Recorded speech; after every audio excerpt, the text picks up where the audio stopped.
Hundes de lui, nel 53esimo anniversario della morte del Giusafat Rotondi, il nostro poeta, avvocato Giusafat Rotondi, che come già ricordato in tante altre occasioni, nato nel 1890, 31 gennaio, morto nel 1970, appunto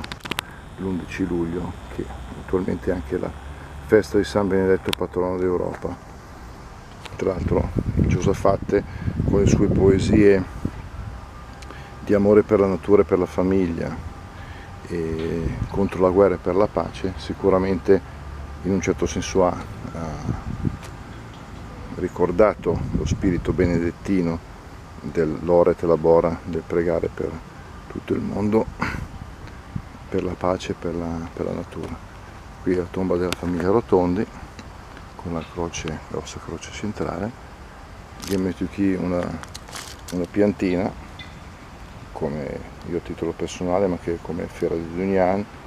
come ha messo nel nostro paese, anche a una della parrocchia, una piantina di calancola, che è una pianticella, che va di la fiuraia la tegna calcalta, e sci la resiste un po', tra l'altro se di chi e più fa anche ogni tanto, quindi la dovrei tenere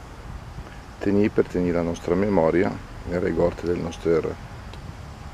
Pertegas. Ciao Giusafat, prega per noi, che credo che ti sia la visena al Padre Eterno in capseta in poltrona. Ciao a tutti.